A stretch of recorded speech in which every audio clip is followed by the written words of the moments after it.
চেষ্টা করবে, তাদেরও সংসার আছে, তাদেরও রুটি রুজির কিছু ব্যাপার আছে, কিছু লাভ তো তারা করবে। কিন্তু আপনারা খেয়াল রাখবেন, দুর্নীতির মাধ্যমে যেন প্রকল্পটাকে খেয়ে না ফেলে, যেন সেখানে কিছু কর্মকাণ্ড 80% কাজ যাতে হয় সেটা খেয়াল রাখবে।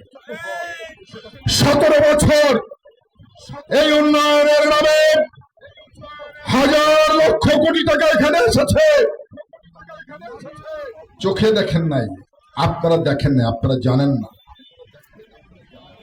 নেতাদের পকেটে চলে গেছে সব।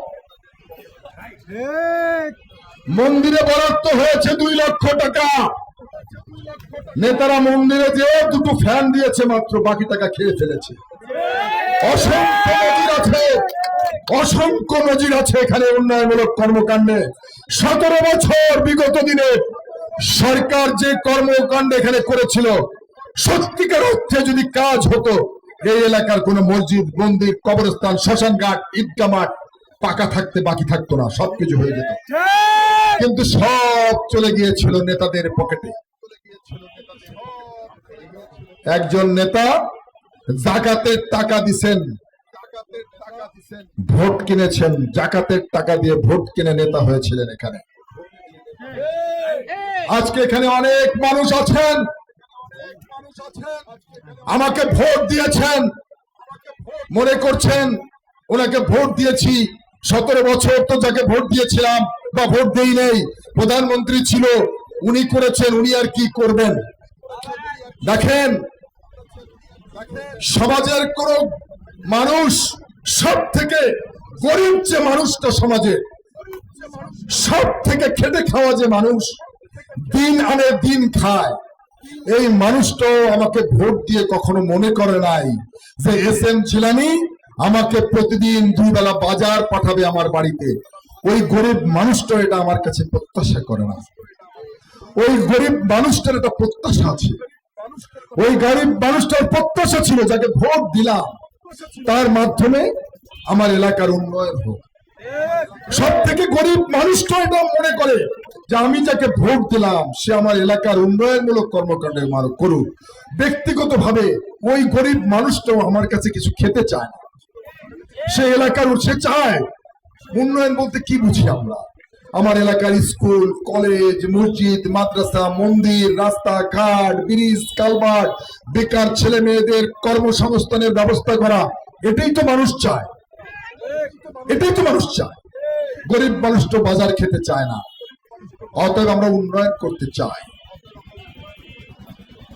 আমি নির্বাচনের সময় আপনাদের কাছে ভোট চেতে গিয়েছিলাম।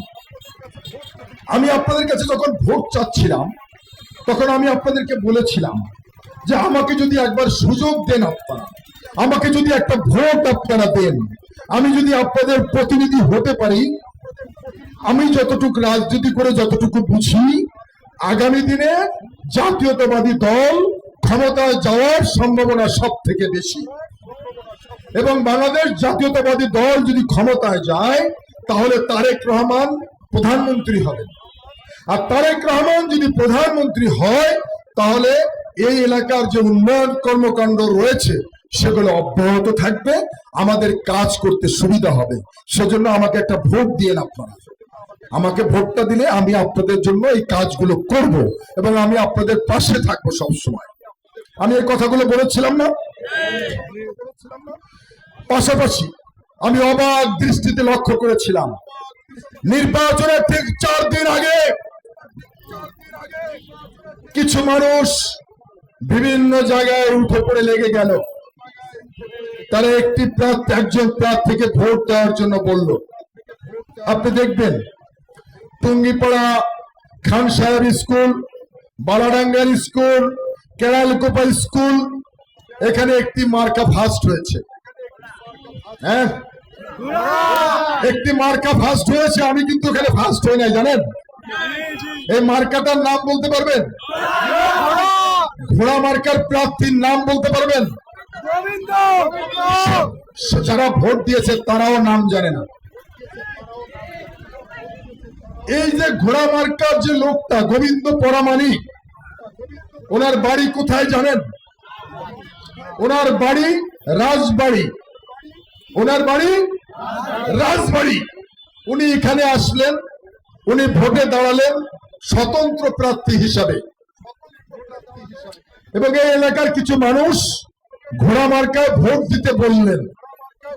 এই গোবিন্দ পারামানিক 5ই আগস্টের পরে সাবেক প্রধানমন্ত্রীকে যেভাবে অকথ্য ভাষায় গালিগালাজ করেছে, কটূক্তি করেছে, আমি কখনো করি নাই। আমার মুখ থেকে কখনো সাবেক প্রধানমন্ত্রীর বিরুদ্ধে কোনো কথা আমি উচ্চারণ করি নাই। কিন্তু এই গোবিন্দ পারামানিক সাবেক প্রধানমন্ত্রীকে বলেছেন, আমার কাছে ভিডিও আছে, কেউ চ্যালেঞ্জ করলে আমি দেখাই দেব। গোবিন্দ পারামানিক বলেছে 5ই আগস্টের পরে শেখ হাসিনা আপনি দিল্লি পালিয়ে গেছেন, আপনি দিল্লি পালিয়ে গেছেন, এখন এখানে বসে বাংলাদেশের বিরুদ্ধে ষড়যন্ত্র করছেন। ভালো লাগে না? যদি ভালো না লাগে ওই দিল্লির প্রধানমন্ত্রীকে খেদিয়ে তাড়িয়ে দিয়ে ওইখানকার প্রধানমন্ত্রী হন। এই গোবিন্দ পারামানিক বলেছে। এই গোবিন্দ পারামানিক জামায়াত ইসলামের মঞ্চে দাঁড়িয়ে আওয়ামী লীগ শেখ হাসিনার বিরুদ্ধে বক্তব্য দিয়েছে, আমি কখনো দেই নাই। দুর্ভাগ্য আওয়ামী লীগের বন্ধুরা যার নেত্রীকে বকা দিয়েছে, কটূক্তি করেছে, সেই পারামানিককে ভোট দেওয়ার জন্য আপনাদেরকে উদ্বুদ্ধ করেছিল। এর কারণ কি জানেন? এর কারণ হচ্ছে আমাকে ফেল করাতে হবে, আমি যেন বিজয় লাভ করতে না পারি। কেন? আমি বিজয় লাভ করলে সমস্যাটা কি? আমি তো ভাই তোমার নেত্রীকে বকা দেই নাই, গালি দেই নাই, তা আমি পাশ করলে সমস্যা কি? ও তো বকা দিয়েছে, ওকে ভোট দিতে হবে কেন? তাদের যুক্তি হচ্ছে এসএম জিলানী যদি এমপি হয় এলাকার মানুষের পাশে থাকবে, কাজ করবে, উন্নয়ন হবে, তাহলে আমাদের জন্য ভবিষ্যতে একটু সমস্যা হবে। কথা বুঝেছেন? আমি চেয়েছি এলাকার উন্নয়ন হোক, এলাকার গরিব দুঃখী মেহনতি মানুষ, খেটে খাওয়া মানুষ, তাদের পাশে আমি থাকি। আর ওরা উন্নয়ন কর্মকাণ্ড যাতে না হয় সেজন্য ওই রাজবাড়ির গোবিন্দ পারামানিককে ভোট দিতে বলেছে। তার প্রমাণ টুঙ্গিপাড়ার 3টি কেন্দ্রে আমাকে ফেল করিয়েছে। অসুবিধা নাই, অসুবিধা নাই। আমাকে যে ভোট দিয়েছে আমি তারও এমপি, আমাকে যে ভোট দেয় নাই আমি তারও এমপি। মহান রব্বুল আলামিন তার হুকুমে, তার সহযোগিতায় আপনারা ভোট দিয়ে আমাকে বানিয়েছেন। আমি আপনাদের কাছে ঋণী, আপনাদের প্রতি কৃতজ্ঞতা। আর কোন কোন নেতা আমাকে ভোট দিল না ওইটা দেখার বিষয় নয়, কারণ রাজনীতি করে শতকরা 5 জন মানুষ, সব দল মিলে। আমি চ্যালেঞ্জ করলাম, এখানে আওয়ামী লীগের অনেক লোকজন বলে সব লোক তো আমাদের। না ভাই, না ভাই, হিসাব করে দেখেন, শতকরা 5 জন মানুষ শুধু রাজনীতি করে, পদ পদবি নিয়ে মিছিল মিটিং করে, শতকরা 5 জন। 95% মানুষ সাধারণ মানুষ, 95% মানুষ খেটে খাওয়া মানুষ। আমরা ওই 95% মানুষের সাথে আছি, আমরা 5 জনের সাথে নাই। 95% মানুষের সাথে ইনশাআল্লাহ জীবনের শেষ পর্যন্ত থাকবো। ইদানিং দেখছি ফেসবুকের মাধ্যমে কিছু কিছু উস্কানি দেওয়া হচ্ছে। 17 বছর দুর্নীতি করে একটি রাষ্ট্রকে ধ্বংস করে দেওয়া হয়েছে। আজকে আপনারা দেখেন, গোপালগঞ্জ থেকে যখন টুঙ্গিপাড়া আসেন, রাস্তার 2 পাশে বড় বড় ইমারত দেখতে পান, বড় বড় বিল্ডিং দেখতে পান। এই বিল্ডিং এ কয়েকজন কর্মচারী বসে থাকে। আমি প্রত্যেকটা অফিসে গিয়েছিলাম। যে বিল্ডিং করতে 5 কোটি টাকা খরচ করার কথা ছিল, সেই বিল্ডিং করতে 25 কোটি 30 কোটি টাকা খরচ করা হয়েছে। রাষ্ট্রের টাকা, আপনার টাকা, আমার টাকা। এখন আপনি মনে করতে পারেন আমি তো টাকা দিই নাই, আমার টাকা দিয়ে বিল্ডিং হলো কিভাবে? আরে ভাই, আপনি যখন মিষ্টির দোকানে যে মিষ্টি খান, ওই মিষ্টির থেকেও আপনার টাকা কেটে নেয়। আপনি যখন একটা কাপড় কিনতে যান, ওই কাপড় থেকে আপনার ট্যাক্সের টাকা কেটে নেয়। বাংলাদেশের যত উন্নয়ন কর্মকাণ্ড হয়, সব কর্মকাণ্ডে আপনার টাকা আছে, আমার টাকা আছে। 5 কোটি টাকার বিল্ডিং 30 কোটি টাকা দিয়ে খরচ করে করেছো, 25 কোটি টাকা চুরি করেছে। এবং সেই চুরির টাকা যদি বাংলাদেশে থাকতো তাহলেও কাজ হতো। সাগরে যখন জোয়ার আসে, জোয়ার কিন্তু নদীতে আসে, আর নদীতে যখন জোয়ার আসে, সেই জোয়ার কিন্তু খালে ওঠে, আর খালে যখন জোয়ার আসে, ওই জোয়ারের পানি বিলে ওঠে, ওঠে না? টাকা যদি বাংলাদেশে থাকতো, টাকা কোথাও না কোথাও ইনভেস্ট হতো, ব্যাংকে থাকলে ইনভেস্ট হতো। ইনভেস্ট হলে কি হতো? কোনো না কোনো ভাবে আপনার পকেটে যেত, আমার পকেটে যেত। কিন্তু টাকা ওরা পাচার করে দিয়েছে বিদেশে।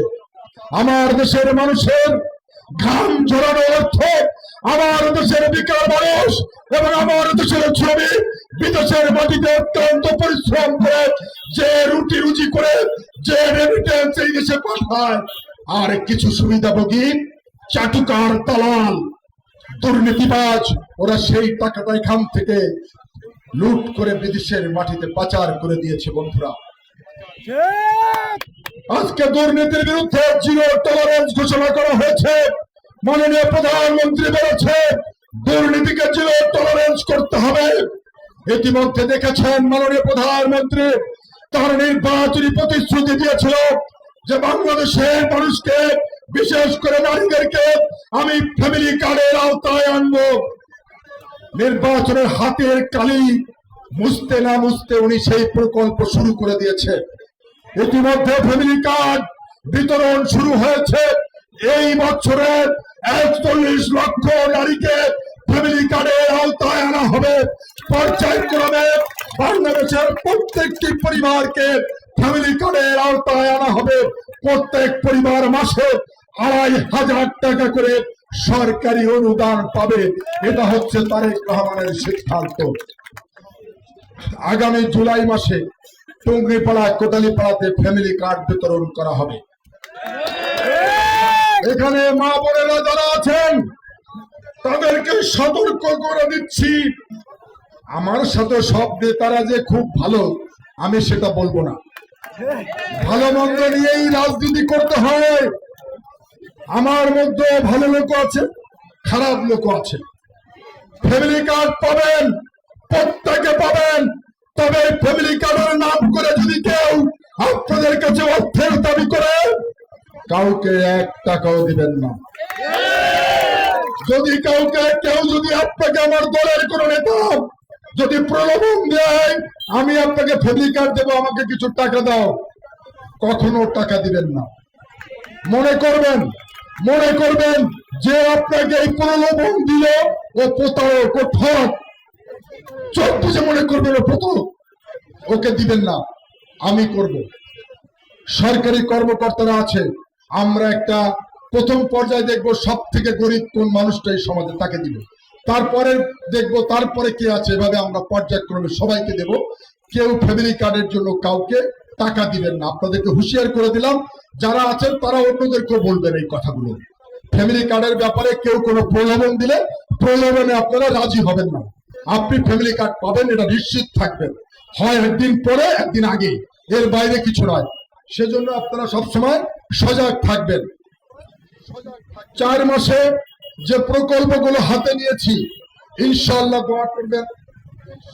আগামী 5 বছর যদি এই প্রকল্পগুলো আমরা বাস্তবায়ন করতে পারি, এই এলাকার কোনো মসজিদ মন্দির কাঁচা থাকবে না ইনশাআল্লাহ। ইদানিং দেখি ফেসবুকে কিছু হুঙ্কার, দেখে নেব, নাম লেখে রাখ, সময় আসতেছে, খুব দ্রুতই ফিরব, বাড়িঘর পুড়িয়ে দিব, এ সমস্ত কথা বলে। ভাই, যারা লেখো তোমাদেরকে আমরা দেখেছি ভাই, আমিও চিনি, আমিও এলাকার সন্তান। এই মুন্সিপাড়া স্কুল থেকে 5 পর্যন্ত পড়েছি, জিটি স্কুল থেকে এসএসসি পাস করেছি, এই এলাকায় বেড়ে উঠেছি। নির্বাচন শুরু করেছি 2008 সাল থেকে। 2008 সালে সর্বপ্রথম 4675 ভোট পেয়েছিলাম, হতাশ হইনি। 2018 সালে নির্বাচন করেছিলাম কারাগারে বসে, হতাশ হই নাই। 24 সালে দল নির্বাচন করে নাই, আমিও নির্বাচন করি নাই। 2026 সালে নির্বাচন করেছি, মানুষ আমাকে ভোট দিয়েছে।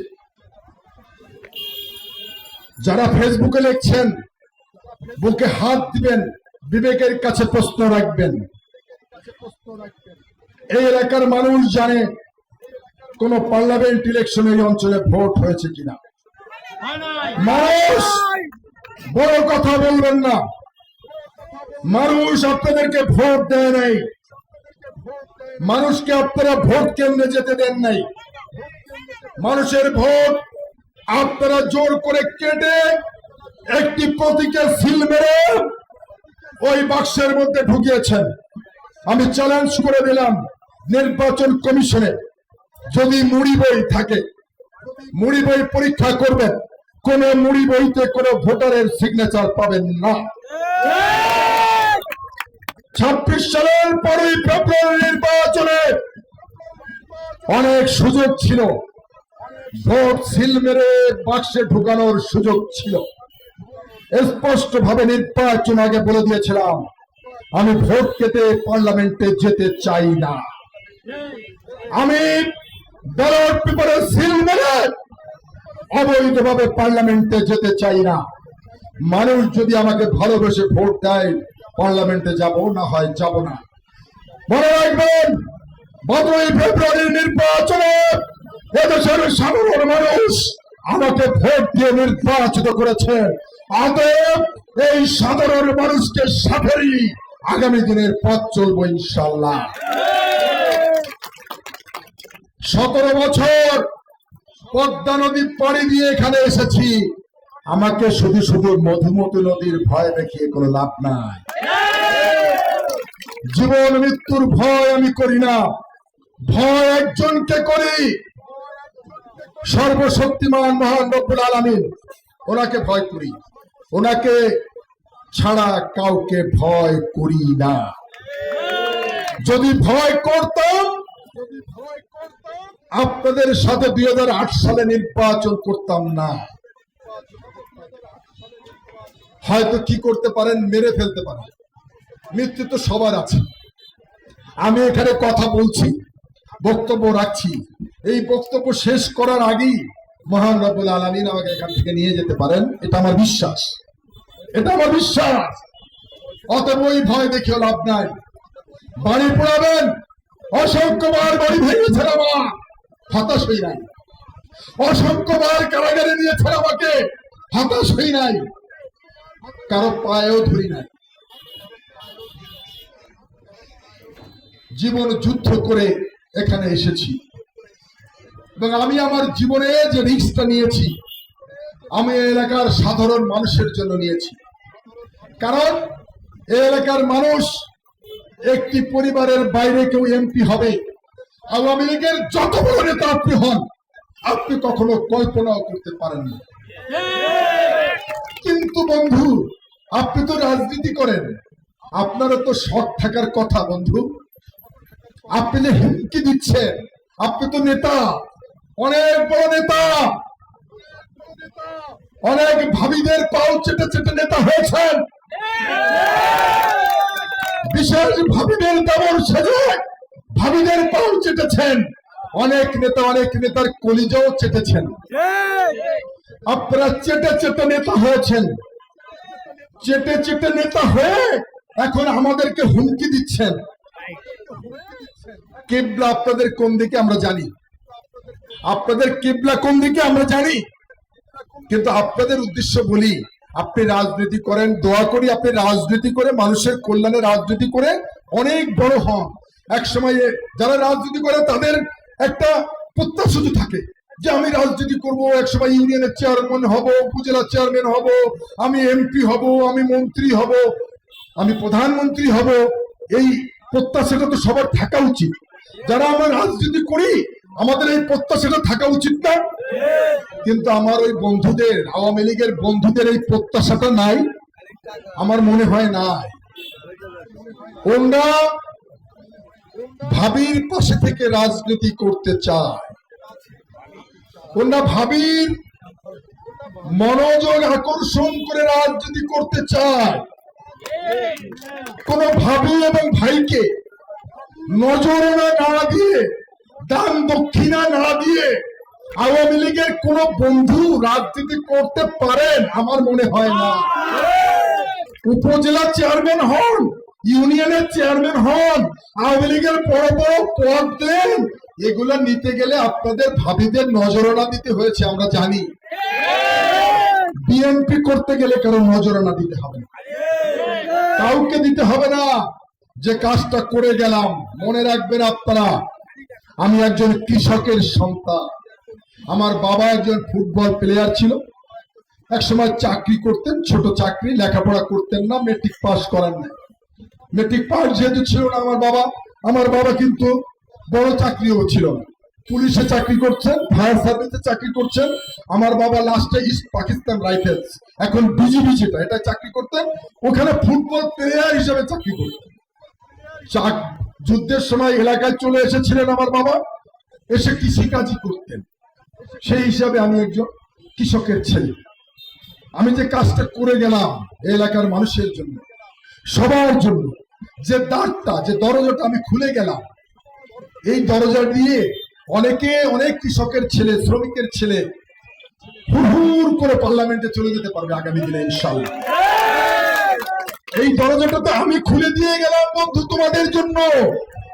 তোমরা যারা হুঙ্কার দিচ্ছ, ছাত্রলীগের বড় নেতা, যুবলীগের বড় নেতা, আওয়ামী লীগের বড় নেতা, তোমাদের তো উপকার করে দিয়ে গেলাম বন্ধু। তোমাদের নেতা হওয়ার যে স্বপ্ন সার যদি থেকে থাকে, সেটা বাস্তবায়ন করার জন্য আমি যে পূর্বের বাতায়নটা খুলে দিয়ে গেলাম, সেজন্য আমাকে একটু ধন্যবাদ তো দেওয়া প্রয়োজন। সেই ধন্যবাদ না দিয়ে আমাকে হুঙ্কার দিচ্ছেন, আশা করি বোধোদয় হবে। বুদ্ধিমান যদি হয়ে থাকেন, বোধোদয় থেকে রাজনীতি করবেন, আমার থেকে অনেক বড় নেতা হবেন, আমার এলাকার মানুষের জন্য কাজ করবেন, এলাকার উন্নয়নের জন্য কাজ করবেন। আপনার প্রতি, আপনাদের প্রতি দোয়া থাকবে ইনশাআল্লাহ। প্রিয় উপস্থিতি, মাগরিবের আজান সন্নিকটে, শুধু বলতে চাই, এলাকার মানুষের ভাগ্য উন্নয়নের জন্য আমি হয়তো সবকিছু করে যেতে পারবো না, তবে সদিচ্ছার কোনো অভাব নাই। আমি আমার